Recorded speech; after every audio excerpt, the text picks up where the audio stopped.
As we stand here in this dreary day, surrounded by the corpses of floating ships, clearly we are dressed to slay in our best barbed battle gear, and we must be wondering what is the best way to review Linear A's Seleucid set. And clearly it's with an introduction like this. So what we're going to do is we're going to cover what Linear A's new set is like, and we're going to take a look at the screws and see how it goes. When I was out hitting the clubs while thinking of Seleucid Phalangites, no one noticed that I was actually live action role-playing as Agent 47 from the Hitman video game franchise, which really speaks to how far our culture has fallen when people don't even recognize such an influential warrior specialist in their midst. Instead, Mr. Powell is printing dollars like there's no tomorrow, and everyone is caught up in the cycle of imaginary dollars, looming economic collapse, and the prospect of red-clad home invaders, which aren't clowns. But imagine if they were clowns. That would be so bad. 'Tis the season for ruthless, remorseless capitalism rather than ruthless, remorseless bloodshed. And honestly, the second one is at least upfront about your destruction. I myself am here to talk about the good old days and values of widespread famine, genocides, and scientific ignorance with a new Seleucid set by Linear A. Sometimes it's good to forget about our collective cultural downfall for a while and just enjoy some good old miniatures before reality hits once again, and you are betrayed by your friends who just want you for your body. Come on, Owen, get it done. He wants his clutch. Presumably because you look like Agent 47.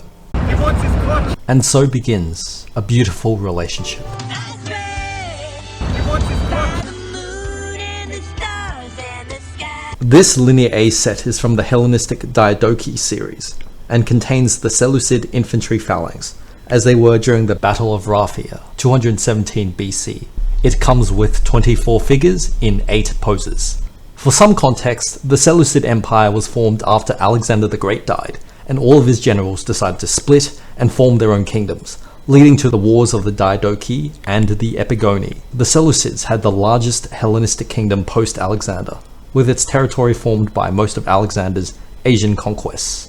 The Seleucid infantry continued to fight in the Macedonian tradition, like all the successor states, utilizing sarissa in phalanxes which formed the core of the Seleucid army. 3 divisions of the phalanx were recruited from the cleric military settlers, named for their Diadochi antecedents, the Argyraspidades, or Silver Shields, the Chalcaspidades, or Brazen Shields, or the Creaspidades, or the Golden Shields. So let's take a look at the models, starting at the poses. The Macedonian phalanx operated on the idea of depth, of ranks of projecting sarissa to destroy the enemy. As such, the poses are classified according to their position in the phalanx.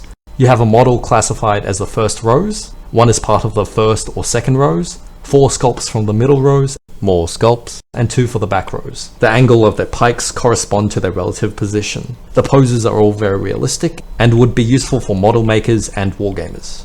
Now we come to what the models are wearing. Hellenistic pikemen would be most armored in the front ranks, with the back rankers being more vulnerable. All of the models have historically accurate helmets. The Attic helmet and its variations was probably the most popular helmet among the Seleucid Phalangite officers. Seleucus Nicator was depicted wearing an Attic-type helmet in a series of coins of his era. On these models, we can see what appear to be Phrygian or the Thracian helmets, Attic helmets, and we have an example of the Pylos helmet for the man in the back.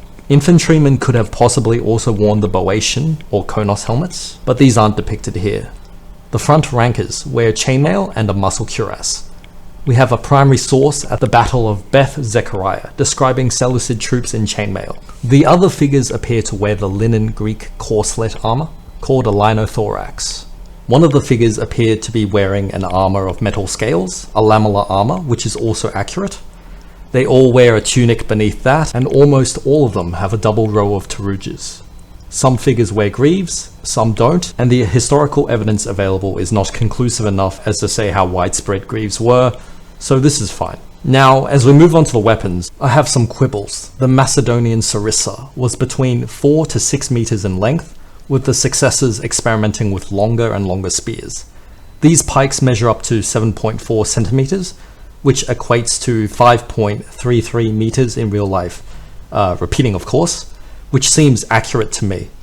Hellenistic pikemen made before have included the Zvezda, Macedonian Phalanx, and the Linear B Mithridaic Heavy Infantry, which have longer and shorter pikes respectively. But these forebears have weapons which are separate from the bearers, and as a result, the Sarissa shafts are thin and very bendable, whereas the Linear A ones are stouter, still bendable, but less likely to break. They've also got accurate swords and shields, so it's all good. My Sarissa came out quite bent because of the arrangement of the sprue, but if you dip them into hot water or use a blow dryer on them, you can bend them back into place. The overall sculpting quality is excellent. There's a lot of great detail on the figures. The human anatomy is depicted accurately, and they're just full of equipment, of straps and armor and weapons and gilding on the helmets, that the overall impression of the figures is very impressive. You get variety in the armors and poses as well. We should also consider that this is the first time we've seen Seleucid infantry depicted in 1/72nd scale in plastic, and it's part of Linear A's broader push to make plastic Hellenistic infantry, which is great. The figures themselves are historically accurate and excellent, and cover a period not covered before, so on a meta level of 1/72nd Ancients, these miniatures are truly fantastic, and I recommend them wholeheartedly. He wants his clutch. I don't think of miniature sets in a vacuum. I think of sets that have come before, and how useful individual sets are to model collectors. When a new set comes out that cover new topics, I think it's a win for the 1/72nd community, and on that level, these miniatures fulfill a vital function of expanding the possibilities of the market. So this set is great for the 1/72nd figure range, which transcends individual manufacturers, and it's also great for the general 1/72nd ecosystem. So there you have it. That is a review of Linear A's new Seleucid set. I quite like the new Hellenistic kingdoms. I think it's really great to explore these unexplored areas. So go forth and take a look at, if you want to buy some of them. Please like the video and subscribe to my channel.